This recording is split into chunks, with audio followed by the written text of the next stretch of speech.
Alright, so here we go again. We're going to use matrices to solve this system of equations. First thing we do, we're going to put this in augmented matrix form. So I'm going to pause for a second. So as you can see, I just copied the coefficients. In this case, straightforward. It's already in order x, y, z. And so this is a matrix in augmented form. Now we're going to try to get a 0 here, and then get a 0 here, and a 0 here. And once we have a 0 here, 0 here, 0 here, then the matrix is in upper triangular form. And once I do that, then I can just put the variables back, the x, y, and z's, and then solve using back substitution.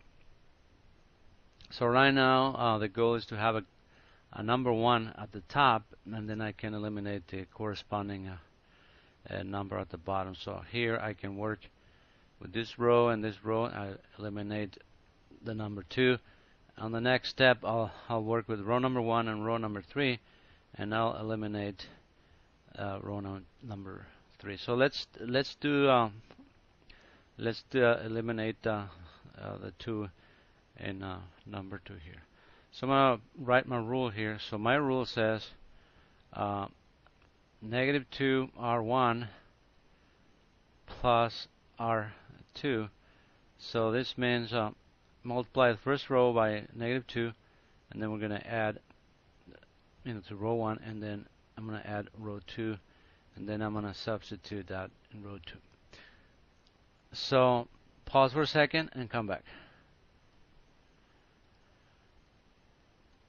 Alright, so I multiply row 1 by 2, by negative 2, and then I added row number 2. And whatever I got by adding these two rows, these two results, I substituted row number 2. So the goal was to get rid of these 2 right here. So now we get a 0.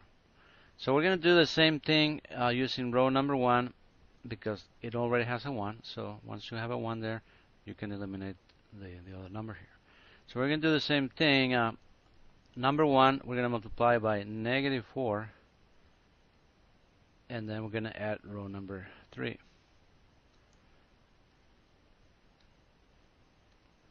Alright, so what we did, we got rid of the 4 here by multiplying the first row by negative 4, and then adding row number 3. And then once you combine it, I should have put this one in green. So, well, that's fine. So this is the row replaced. Alright, now the goal here is to have a 1 here, so we can eliminate the 2 at the bottom here. So the rule that we're going to use, it says multiply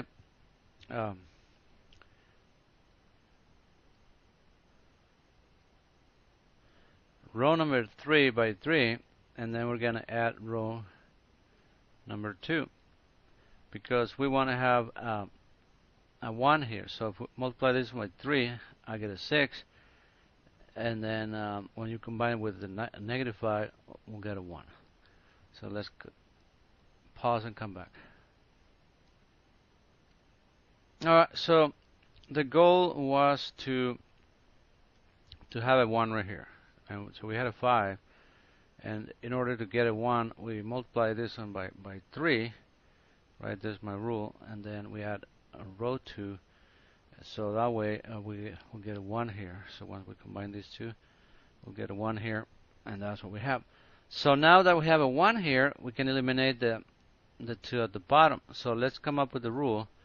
It says, oh, it's pretty easy. I can multiply 2 times row 2, and then add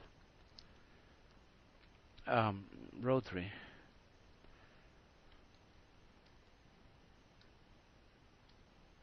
So now we were able to eliminate this 2 right here by multiplying this row by 2, and then adding row 3, and so the result just It's replaces row 3. So now we can say that this is in a triangular form.